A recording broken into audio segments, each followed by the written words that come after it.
Good morning students. बेटा हमने last video में ये कबीर की साखियों के पहले 3 दोहे कर लिए थे। अब हम उसके आगे की आज पढ़ेंगे। तो चलो बच्चों स्टार्ट करते हैं।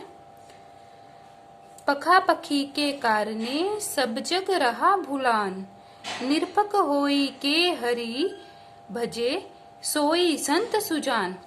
तो इसमें कबीर जी कहना चाह रहे हैं पखा पखी के कारण। पखा पखी मतलब पक्ष विपक्ष के कारण, पक्ष विपक्ष के कारण सब जग रहा भूलान। जग मतलब संसार, भूलान मतलब भूल जाना, कि सब जग भूल रहा है पक्ष विपक्ष के कारण। मतलब जो लोग हैं संसार में जग में रह रहे हैं जो लोग, उन्होंने अपने आप को जातियों में बांट दिया गया है। जातियों में बांटा गया होता है ना, तो बांट दिया जाता है। तो उसमें वो क्या कह रहे हैं कबीर जी कि वो पक्ष विपक्ष के कारण लोग ये सब अपना संसारिकता में पढ़कर अपने उद्देश्य को तो भूल गए हैं कि उनका मूल उद्देश्य क्या है इस जीवन से। मतलब कि भगवान की भक्ति करना, ईश्वर का नाम लेना, ये तो उनका मूल उद्देश्य है। इसको तो वो भूल गए और अपने आप को जातियों में और बांट दिया। आगे कह रहे हैं निरपक होई के हरि भजे सोई संत सुजान। निरपक मीन्स निष्पक्ष भाव से, कि जो निष्पक्ष भाव से ईश्वर का भजन करता है, हरि मतलब भगवान का भजन करता है, बिना किसी पक्ष विपक्ष को माने हुए जो भगवान का भजन करता है, सोई संत सुजान, वो ही असली संत है, सुजान है। सुजान मतलब ज्ञानी है। इससे कबीर जी का कहने का मतलब ये है कि ईश्वर के प्रति एक भाव हो जाना चाहिए, उसमें व्यक्ति को पक्ष विपक्ष के झंझट में नहीं पड़ना चाहिए, वही असली व्यक्ति ज्ञानी कहलाता है। तो आगे देखो, हिंदू मुआ राम कही मुसलमान खुदाई, कहे कबीर सो जीवता जो दू होके निकट न जाई। तो हिंदू मुआ मीन्स मर जाना। राम कहते कहते हिंदू हैं वो, राम का नाम लेते लेते मर गए। और मुसलमान किसका? खुदाई। खुदाई मतलब अल्लाह का नाम लेते लेते मर गए। हिंदू राम का नाम लेते हैं और मुसलमान अल्लाह का नाम लेते हैं। हिंदू मुआ राम कही, हिंदू राम का नाम लेते लेते मर गए, मुसलमान अल्लाह का नाम लेते लेते मर गए। तो कह रहे हैं कहे कबीर सो जीवता। कबीर जी कह रहे हैं कि वही असली इंसान जीता है जो दूहों के निकट न जाए, जो इन दोनों के निकट नहीं जाता है। मतलब कि जो किसी संप्रदाय विशेष के बहकावे में न पड़कर अपने कर्तव्य भाव पर निरंतर आगे बढ़ता रहता है। ये नहीं कि मुझे तो राम का नाम लेना है तो मैं हिंदू हूँ, राम का ही नाम लूंगा, तो अल्लाह का नाम नहीं लूंगा। और मुसलमान ये कहे कि मैं तो मुसलमान हूँ, अल्लाह का नाम लूंगा और राम का नाम नहीं लूंगा। मतलब ये नहीं है। उनको कबीर जी के कहने का मतलब है कि इन सब बहकावे में ना पड़ के उनको निरंतर अपने कर्तव्य पथ पर ध्यान देना चाहिए और आगे बढ़ना चाहिए। तो इन सब झंझटों से दूर रहने वाला ही उचित ढंग से जीवन जी सकता है, वही सो जीवता। तो चलो आगे देखो, काबा फिरी काशी भया, रामहीम भया रहीम, मोट चून मैदा भया, बैठे कबीरा जीम। तो इसमें कबीर जी क्या कहना चाह रहे हैं? काबा फिरी काशी भया। काबा है कि काबा मुसलमानों के एक पवित्र स्थान का नाम है और काशी हिंदुओं की पवित्र स्थान का नाम है। तो कबीर जी कहना चाह रहे हैं कि काबा ही काशी है, कि काबा ही काशी है। मतलब कि राम भया रहीम, रहीम मुसलमानों का शब्द है और राम हिंदुओं के लिए बोला जाता है, रहीम मुसलमानों का भगवान का नाम है।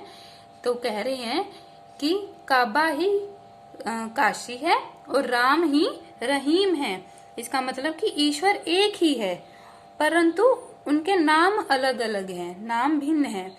तो उसकी उपासना के तरीके अलग अलग हैं। जैसे हिंदू हाथ जोड़कर प्रार्थना करते हैं और मुसलमान दोनों हाथों के ऐसे खोल कर प्रार्थना करते हैं। मतलब प्रार्थना तो वो करते हैं परंतु उनके तरीके अलग अलग हैं। आगे क्या कह रहे हैं, मोट चून मैदा भया बैठी कबीरा जीम, कि जो मोटा चून, चून होता है आटा, कि जो मोटा चून मैदा हो जाता है, जहाँ गेहूं का जो मोटा आटा ही जब मैदा बन जाता है वही बैठ कबीरा जीम, जीम होता है खाना खाने को, जीम बोलते हैं या जीमना बोलते हैं, कि कबीर जी कहते हैं कि गेहूं का मोटा आटा ही जब मैदा बन जाता है कबीर तभी भोजन कर सकते हैं। इनका कहने का मतलब ये है कि जब व्यक्ति एकता और समानता का विचार अपना ले, एकता मतलब कि हिंदू मुस्लिम जो अलग अलग जातियों में बांटे गए हैं, इनमें अगर एकता हो जाए और समानता का विचार अपना ले तो वास्तव में यही स्वीकार कर लेना चाहिए लोगों की हम सब एक ही ईश्वर के अंश हैं।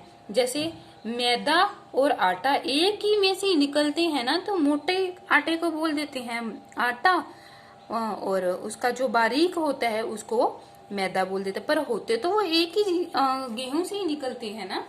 तो इसीलिए हम भी सभी एक ही ईश्वर के अंश हैं, परंतु हमारे तरीके इन्होंने अलग अलग कर दिए जातियों में बांटकर।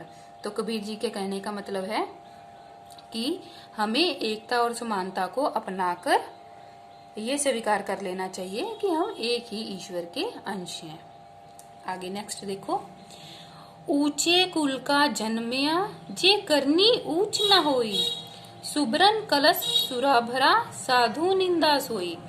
इसमें कबीर जी कहना चाह रहे हैं ऊंचे कुल का जन्मया, ऊंचे कुल मतलब जो उच्च जाति होती है उसमें अगर जन्म ले लिया, जन्मया पैदा होना ऊंचे कुल में, जे करनी ऊंची ना हुई, करनी मीन्स कर्म, मतलब ये इनके कहने का मतलब है कि हम उच्च श्रेणी में तो हम पैदा हो गए, तो परंतु हमारे जो कर्म है वो तो हमारे मतलब हम छोटे भाव से काम कर रहे हैं कि हमारे काम तो अच्छे नहीं है और हम पैदा तो ऊंचे कुल में हो गए। तो कबीर जी का कहने का मतलब है सुबरन कलश सुरा भरा, कि उस कुल की वो वाली दशा हो जाती है जिस प्रकार सुबरन कलश सुरा भरा साधु निंदा सोई। मतलब कि सुबरन होता है स्वर्ण मीन्स सोना, सोना या स्वर्ण, कलश कलश मतलब, सुरा मतलब मदिरा या शराब भी बोला जाता है। कि अगर ऊंचे कुल में जन्म लेने से तो क्या होता है, अगर हमारे कर्म ही ऊंचे ना हो तो उसी प्रकार उनकी जो ऊंचे कुल के लोग होते हैं उनकी ऐसी दशा हो जाती है जिस प्रकार सुबरन की जो सोने का भरा अगर कलश रखा है उसमें सुरा भरी हो, सुरा मीन्स मदिरा भरी है, तो साधु निंदा हुई, तो साधु क्या करेंगे, उसकी निंदा ही तो करेंगे ना, कि कलश तो सोने का है, सबको अच्छा लगता है सोने का कलश, परंतु उसमें अगर जल या दूध ना भरा हो परंतु उसमें मदिरा भरी हो, मतलब शराब भरी हो, तो उससे साधु तो उसकी निंदा करेंगे ना, तो वो तो किसी काम का नहीं हुआ। उसी प्रकार ऊंचे कुल में जन्म लेने से कोई फायदा नहीं है अगर हमारे कर्म ही अच्छे ना हो। तो ये थी बेटा साखियां, ये आज हमने सारा कंप्लीट कर लिया है। तो उम्मीद है कि बेटा आपको समझ में आई होगी। आप अपनी बुक और नोटबुक पे इनको कर लेना एक्सप्लेनेशन। ओके बेटा, थैंक यू।